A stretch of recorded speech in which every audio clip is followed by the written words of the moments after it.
of the things that Charlie Kirk was extremely vocal about, and I was happy he was vocal about it, was his just absolute fear that the US was going to get dragged into a lengthy war with Iran. He did not want that to happen. In fact, he even went to the White House to have a private conversation with President Donald Trump to discourage him from engaging in a war with Iran.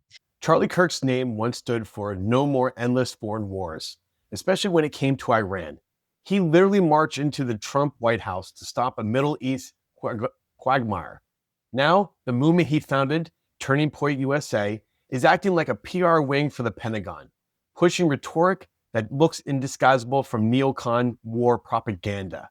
Yes, this is the same TPUSA that built an entire brand on imposing regime change madness, only to flip the moment Kirk's voice went silent. Today, we're watching Charlie Kirk's legacy get shredded in real time.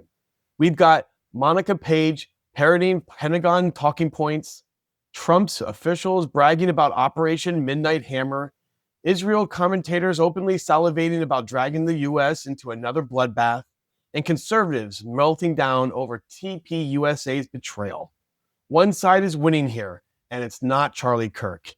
The war lobby just hijacked his house. Let's tear this apart. And now, let's find the real truth. Now, I give you that information because something really interesting has happened following the assassination of Charlie Kirk. It really does seem like his thoughts and his views on foreign policy have kind of been erased. And now they're kind of pushing forward with the type of framing that is reminiscent of the neocons of the early aughts. And if you're wondering what I'm talking about here, here is Turning Point USA reporter Monica Page speaking to a spokesperson. This is a press conference for the Department of War. And there are reports that Iran's been planning on rebuilding its nuclear facilities. Iranian's president has said that it plans to rebuild its nuclear facilities with, quote, greater strength. Can you provide us on any sort of update on where that currently stands? Charlie Kirk built a reputation on opposing wars with Iran. He feared America would get sucked into an unwinnable conflict and did everything he could to stop it. Now TPUSA is behaving like Dick Cheney's youth wing, framing questions designed to justify intervention. This is where the mask slips. The question isn't neutral, it's bait. It assumes Iran's nuclear expansion equals an automatic threat that demands US action. Classic neocon framing. Present a foreign country acting in its own interests as a ticking bomb. TPUSA didn't settle into this. They crafted this. I can tell you that Operation Midnight Hammer was an absolute resounding success. Iran's nuclear capabilities were totally obliterated, and experts estimated that, it would take 2 years for them to recover. So thanks to President Trump's bold and swift action, we were able to dismantle that threat to the American people. And I think it was also a historic operation by virtue of the fact that there was a clear end state. We have seen this department get marred down in the Middle East in endless wars, in nation building. That has stopped under this president and this secretary. We now have a clear end state, a clear mission set, and Operation Midnight Hammer was a success in dismantling that. The spokesperson praises Operation Midnight Hammer like it's a Marvel sequel. She brags about obliterating Iran's capabilities and celebrates a clear end state. The tone is triumphant, mission accomplished vibes straight out of 2003. This is the war lobby's favorite trick. Declare victory early, ignore consequences, and pretend destruction equals safety. The hypocrisy is obvious. Trump's administration still flirts with the regime change in Venezuela while pretending the US has sworn off nation building completely. They want applause for not starting all the wars at once, but they're not going to get it because they do not deserve it. I will take my wins where I can get them. Now, if I like the answer from the Department of War spokesperson there. Okay. I mean, obviously, the Trump administration is engaging in a regime change, potentially a regime change war in Venezuela. But all of the messaging I've seen from the Trump administration following the 12-day war in Iran has indicated to me that, at least for now, Trump is not persuaded in wanting to go back in And that's a good thing. But for the purposes of this conversation, I want to focus on the framing of the question that we just heard from Monica Page, because clearly it was framed in a way to drum up support for military intervention in Iran, which we absolutely should not do. So this conversation was posted on X by Frontlines TPUSA. That's the account that posted it. It says Iran's nuclear resumption almost 6 months after Operation Midnight Hammer. The Iranian president vowed to rebuild its nuclear facilities with greater strength. Our Monica Page asks Department of War for an update on its nuclear capabilities so far. Now, I think that the reactions and the mentions to that post are, for the most part, pretty fantastic. Remember, these are conservatives. And these are the conservatives who don't want forever wars. They don't want to get dragged into a war in Iran. Jamie Duff writes, with Charlie out of the way, TPUSA is now openly lobbying the Pentagon to bomb Iran. The audience reacts online, and they're not buying it. Conservatives who once cheered TPUSA are now calling them out for full-blown Pentagon cheerleading. They remember when Charlie was the guy yelling, "Stop the war machine." Now TPUSA is pushing the button. This is a knife to the TPUSA's credibility.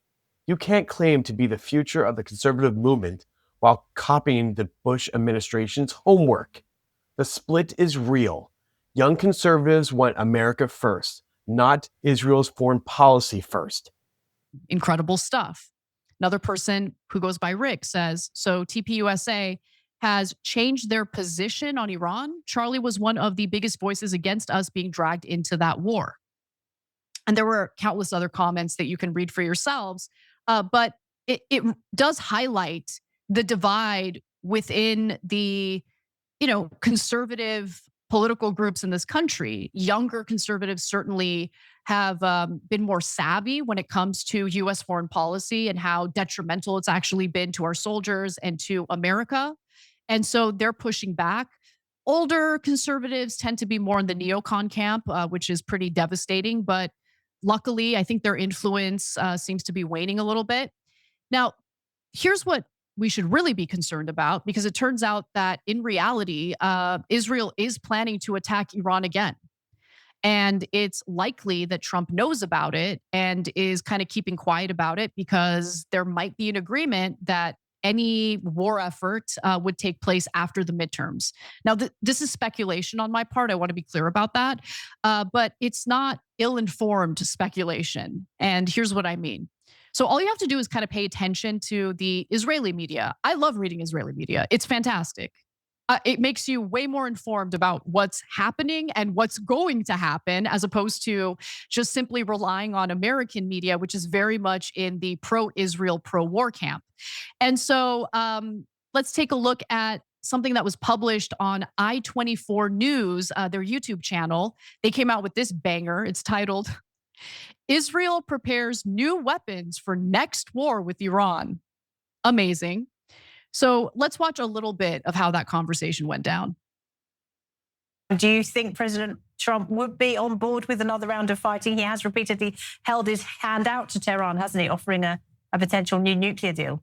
The most revealing part, Israeli media openly discusses how to pitch Iran's strike to Trump.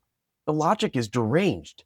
Iran having missiles, like every sovereign nation since the invention of rockets, is somehow a threat that requires preemptive US war? Here's the raw truth. Israel knows it can't destroy Iran alone, so it needs American bodies and American tax dollars. And TPUSA is now helping warm up the crowd. The Middle East graveyard is already full of countries we saved. They want another? This isn't foreign policy. It's flat out addiction.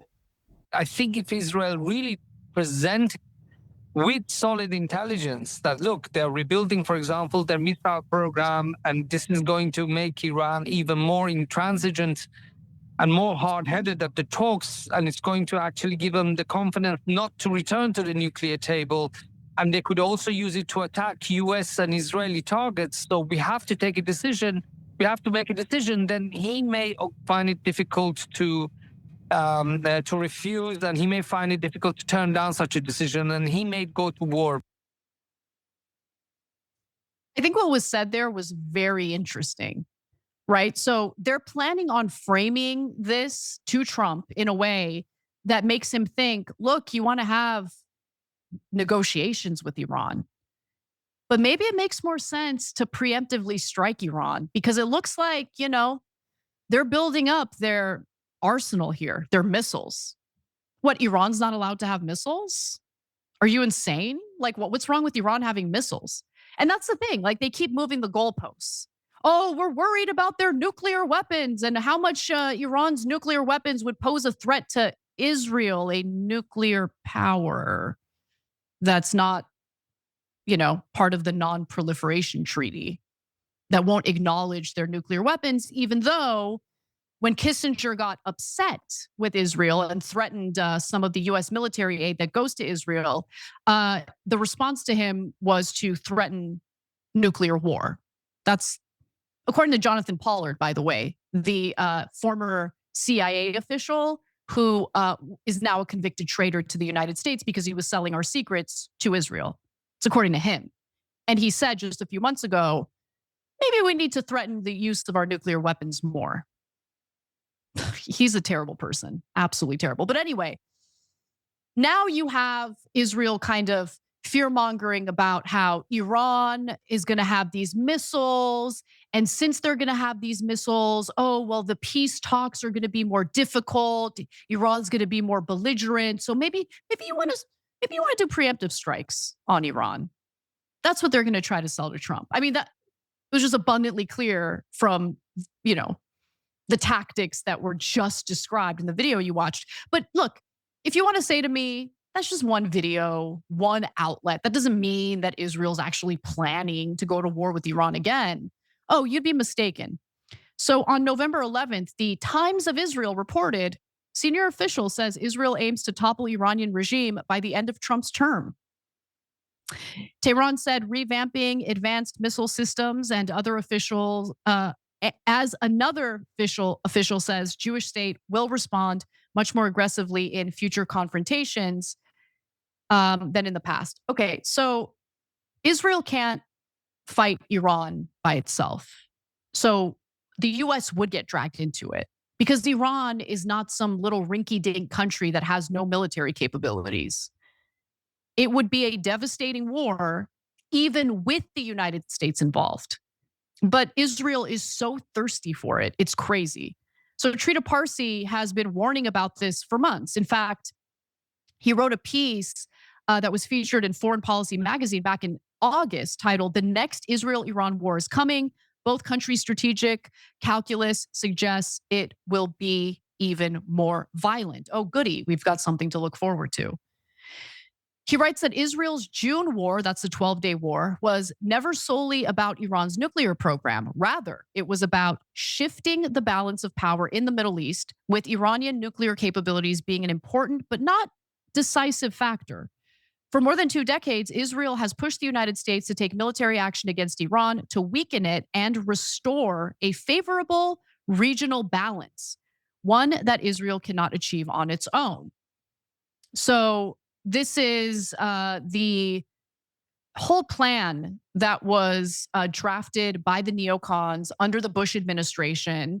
It was the memo that the neocons then sent to Benjamin Netanyahu that indicated that the US would essentially engage in all these regime change wars in the Middle East in order to install various leaders that would be far more deferential to Israel, and it would shift the balance of power in Israel's favor. And that has already happened in multiple countries. It's certainly happened in Syria, where we now have an al-Qaeda terrorist leading the country. Syria is already being balkanized. When you think about the fact that Turkey has annexed part of Syria, Israel has already annexed parts of Syria. So, Libya was very much part of this plan as well. And then you look at reporting from the Jerusalem Center for Security and Foreign Affairs. This piece was from July. Here's what they wrote. IDF Chief of Staff, Lieutenant General Eyal Zamir, stated on July 20th that the latest confrontation with Iran was merely one phase in a prolonged campaign. According to him, we are now entering a new chapter based on the achievements of the operation. We disrupted Iran's nuclear and missile programs, and we must remain vigilant. And then you have Defense Minister Israel Katz, who's also featured in this piece. He echoed Zamir's remarks, warning on July 22nd that there is a high likelihood of renewed fighting. They say it out loud. But I'm sure people like me and Dave Smith and all the people who warn about stuff like this are going to be told, oh, you guys were wrong. We didn't get dragged into a lengthy war with Iran, as if this is all over. No, it's not over. It's not over. Finally, during a strategic assessment with senior IDF officials, a decision was made to formulate a strategic plan to prevent Iran from restarting its nuclear program. As part of this, Israel will accelerate production of Arrow missiles and increase the readiness of its air defense systems, including Iron Dome and David's Sling, stuff that we are going to pay for as American citizens. Because God forbid Israel ever pays for any of their wars or any of their weapons or defense capabilities. Now, Parsi argues that Israel's 12-day war in June had three objectives, right? So to draw the United States into a direct military conflict with Iran, which happened. Luckily, it wasn't prolonged or anything like that, but we could get dragged into something much more serious, much longer than a 12-day war. The other two objectives were to decapitate the Iranian regime. They failed at that. And to turn the country into the next Syria or Lebanon. And they failed at that. So Iran will be more difficult to destabilize compared to Syria. Because, in the case of Syria, it did start out with an organic uprising that was then co-opted by proxies like Turkey, Israel, the United States, Russia. But contrary to Israel's expectations, the killing of senior commanders from the Islamic Revolutionary Guard Corps did not lead to mass protests or an uprising against the Islamic Republic. Instead, Iranians of all political stripes rallied around the flag, if not the regime itself, as a wave of nationalism surged across the country. One of the arguments that the Israelis used to drum up support for an invasion in Iran is that, but the people of Iran want regime change so badly. They want it so badly. They don't like the Ayatollah, which, by the way, there are indications that's true. But they don't want Israel to come in, destroy their country, bomb the crap out of it, and then install a puppet government that puts Israel first.